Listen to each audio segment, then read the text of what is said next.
All right, y'all can come back to your seats areas-ish if you want to, but we're gonna get going with some Q&A. We will spend the next, well, the next 15 minutes or so, 20 minutes or so with Q&A. And we know that there are probably questions that came up I hope there were questions that came up in your circles, since that was one of the things we put on the sheet was what are some questions you have. So for those of you that are coming out of your circles, just if your facilitator has a question written down that they want to offer, or we'll start that way. If the facilitator has a question that was collected from the group, we'll start with that, and then if there are any other questions, we have time for that, we can go around the room. So yes. So I was with the Mangrove Hummingbird Circle, and we wanted to hear more about Casa Adobe. And in particular, we wondered what kind of hope you experience in Casa Adobe, or what kind of hope does Casa Adobe make possible that maybe you wouldn't have without it? Thank you. Is this on? Okay. Yeah, so Casa Adobe is our home. It's our community. It's a space that for about 15 years now, we've been part of this intentional Christian community in Costa Rica. There's a core and then some people that are there for shorter terms, a year, 6 months, 6 weeks, a summer. It's very interdenominational. It's and open to people that are searching faith. You don't have to be a Christian to be there, although we are a Christian intentional community.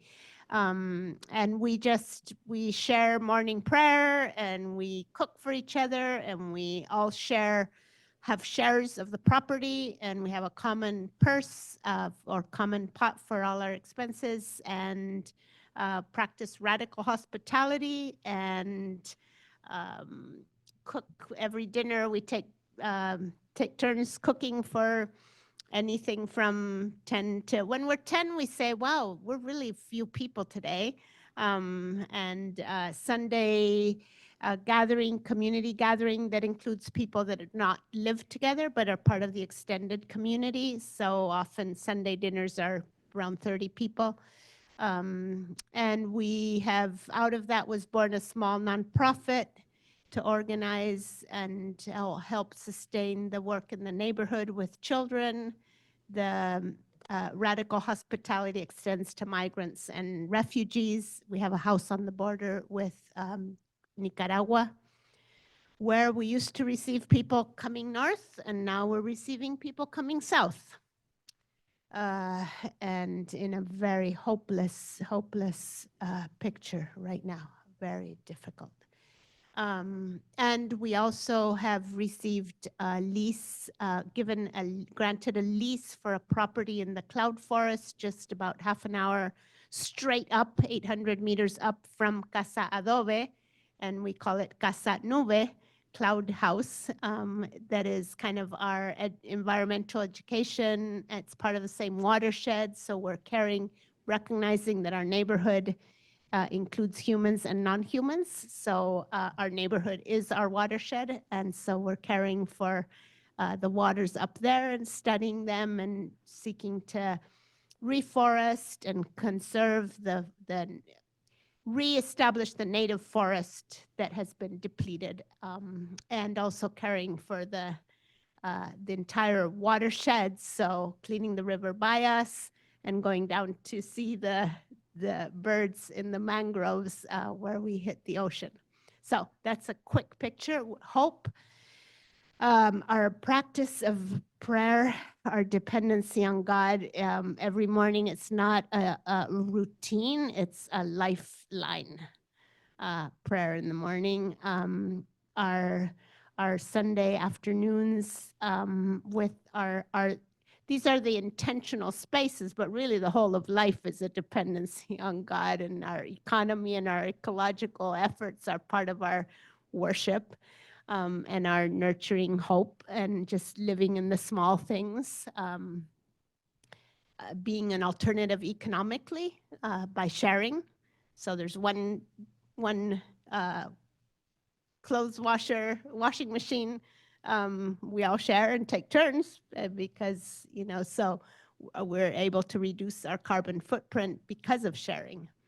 So anyway, that's a bit of that. But we've been being close to the extreme vulnerability of people has deepened our sense of lament, but also to witness hope in the midst of it, by being together, by prayer, and by action. So they're all kind of wrapped up together. Mhm.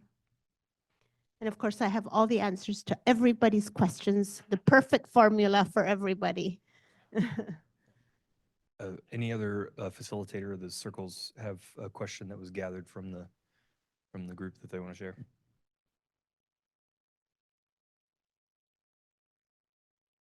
Yeah.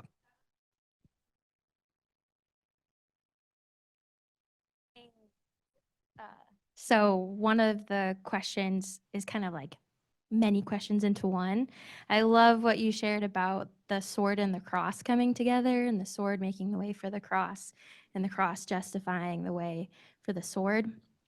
And so thinking about that relationship of how the church has done so much damage, and this needing for radical dismantling, and the many things that you named as well.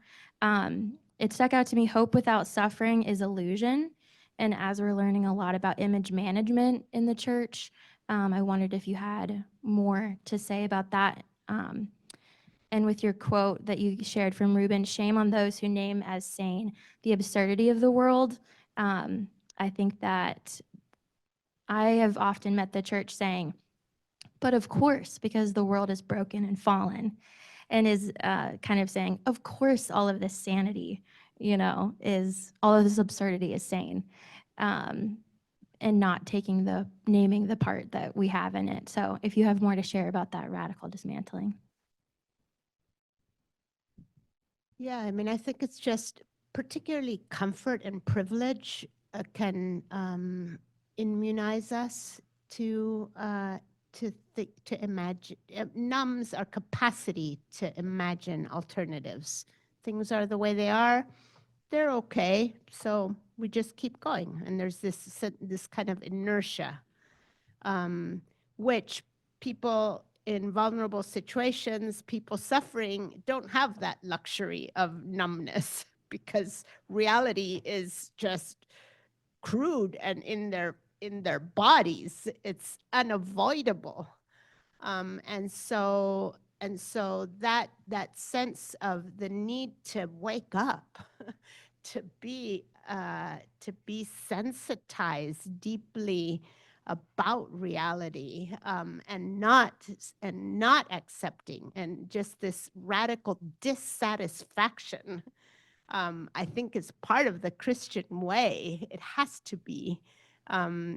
Jesus being upset because they were selling animals in the courtyard that was meant to allow the Gentiles in, and saying, how can you, it's not just because there was bad business, there probably was oppressive business, and that was a problem. But the more radical problem was that people were being excluded because they were occupying the worship space for the outsiders, for the Gentiles.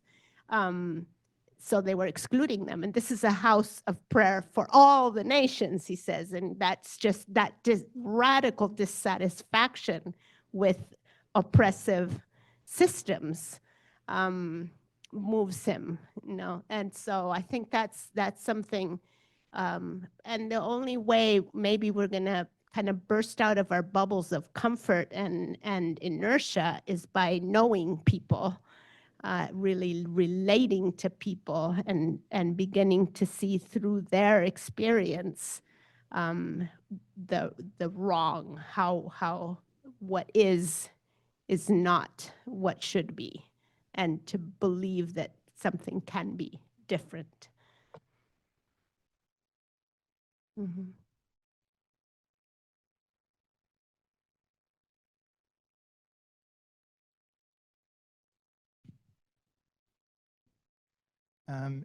I want to kind of build off that question a little bit. It's one thing for us to shake off our own numbness and learn to reorient ourselves to see what we've called sane is not, and to reawaken our imaginations. I guess what I'm curious about is the idea of leading others to do the same. You know, it's hard enough sometimes to get ourselves to look at the uncomfortable and to see the dry bones and certainly to walk through it, to be willing to walk through it, as you spoke about earlier. But how to, I think many of us, I know I live in a community where because of comfort and because of privilege, many of my neighbors just refuse to look. And so how to have that prophetic voice that's also an effective voice to get other people to be willing to join us in this this effort. Yeah, so I don't think there's much hope outside of those who are um, at least claiming to follow Jesus.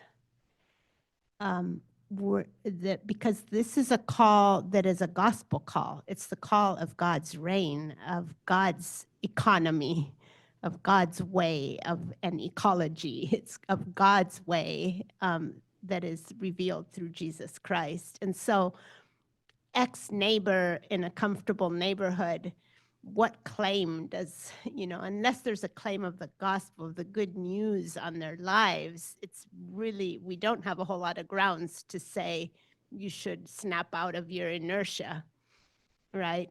But the thing is, where is the church? Where are the followers of the way? And there we do have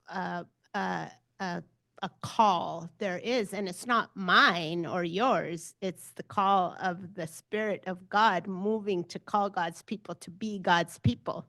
And so how does that happen? I think, yes, there is a level of biblical teaching and discipleship that needs to be happening in whole life formation, but there also needs to be the effective connection with real people that are living real things and engaging with the stories of those outside your bubble. There you go. So, because even the biblical stuff can only affect at a cognitive level and not move us to change. So, in some ways, a fun example of an experiment we did at a point where I shortly lived in Miami many, many years ago, when Nicaraguan people were coming into the US, all of a sudden, just a lot of them coming to Miami. And I was in a small Christian Reformed church that was trying to be a real Miami church. That meant it had to be diverse. And it had started out with Dutch people from the north that used to go down south to avoid the cold. And that's how the church was. And it had 7 Dutch families. But then some of us started arriving, other people. And so what we did when these Nicaraguans were coming, those Dutch people from the north had no clue how to relate to them. But we partnered with a local Latino church, and we created triads of families, a Dutch family, a Latino family, and a recently arrived Nicaraguan family. And they just started having meals together in each other's homes and getting to hear the stories of the Nicaraguans. And the Latino family that had been there was a bit of a bridge between them. And it really changed the church, and it changed its sense of calling, and it became a Miami church. You go now and Pastor Felix is there instead of the old Dutch guy.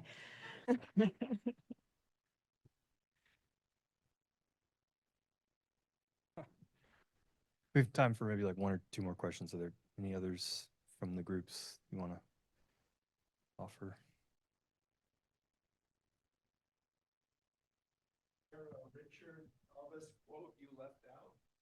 Oh, yes. It's not Richard. He's Rubem Alves, Brazilian. And I shared it in the small circle. And it's one we've been sitting with as a community. Once I started preparing this, I also shared what I was preparing for you. We shared in the community.